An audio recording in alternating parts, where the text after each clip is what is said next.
Irani yaruhusu baadhi ya meli za Iraq kupita Hormuz.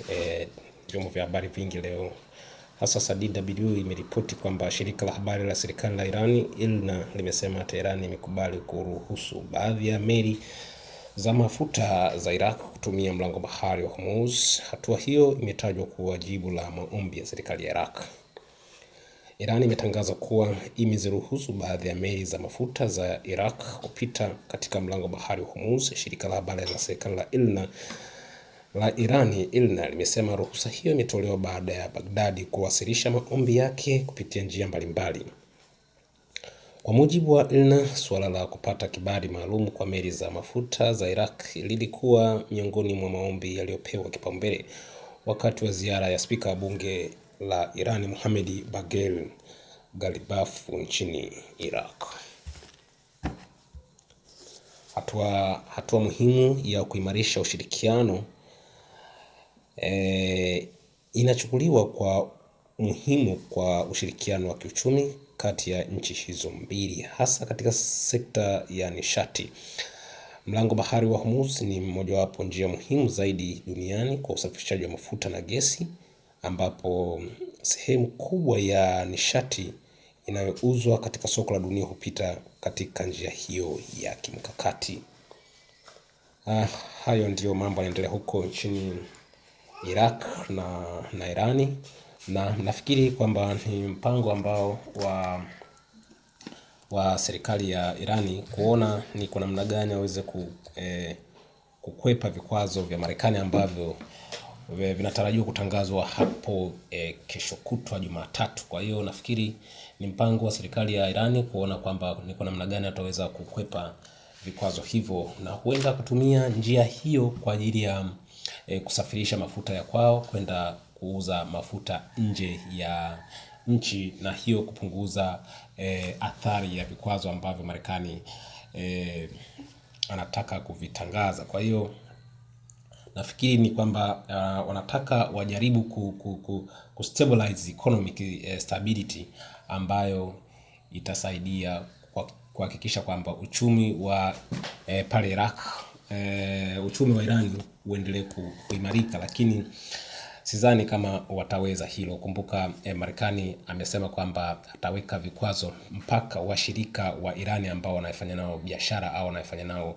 ushirikiano hasa kwenye sekta ya mafuta na gesi. Kwa hiyo sifikiri kama Irani anaweza akaweza kumudu vikwazo hivi ambavyo Marekani amesema ataviweka hapo Jumatatu kupitia Wizara ya Fedha ya Marekani na waziri wa fedha Marekani Scott Bessent, ambayo amesema wataweka vikwazo ambavyo havijawahi kushuhudiwa katika historia ya nchi ya Irani. Kwa hiyo tusubiri nini kinaweza kutokea, lakini kwa kifupi ushirikiano huu kati ya Irani na Iraq ni wa kuleta utaleta mashaka sana na utaleta sintofahamu katika sehemu hiyo, na huenda kukaleta tatizo kubwa kabisa la kidiplomasia kati ya Marekani na Iraq. Kumbuka Iraq ni nchi ambayo inayoungwa mkono na Marekani, lakini pia ni nchi ambayo ya kimkakati na Marekani, na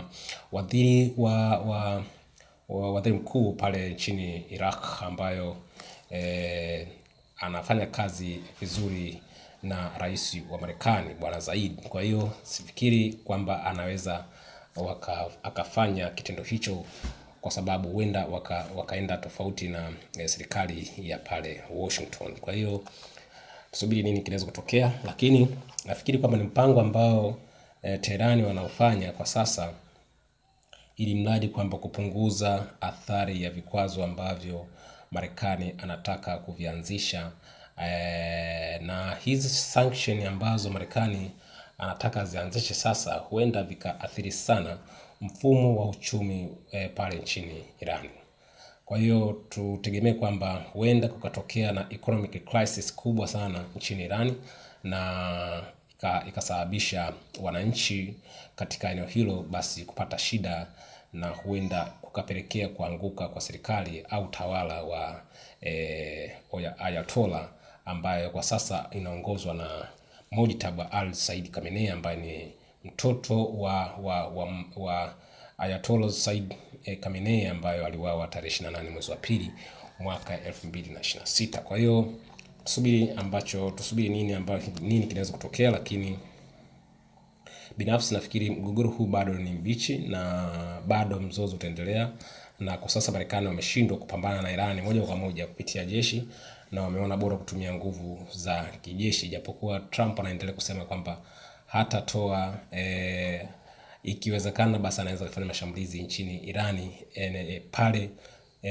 pale ambapo panapobidi. Kwa hiyo bado process ya kufanya mashambulizi nchini Irani bado ipo, na Irani wamesema wako tayari kwa chochote ambacho Marekani watachokifanya, hasa endapo katokea mashambulizi.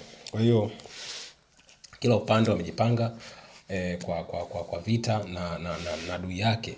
Kwa hiyo tunasubiri tuone nini kinaweza kutokea, lakini binafsi nafikiri diplomasia ndio njia pekee ya kuweza kumaliza mzozo huu na kufika mwafaka kwa yale tofauti, kwa kile ambacho tunaona kina tofauti, au kitu kile ambacho chenye ukakasi katika nchi hizo zote mbili kwa pamoja. Kwa hiyo nafikiri njia pekee ni kufanya mazungumzo na kumaliza mzozo kwa kutumia diplomasia, ndio njia pekee. Na tumeona Pakistan wanaendelea kuhaha sana kuhakikisha kwamba usalama katika eneo hilo lote la Middle East unaimarishwa kupitia diplomasia.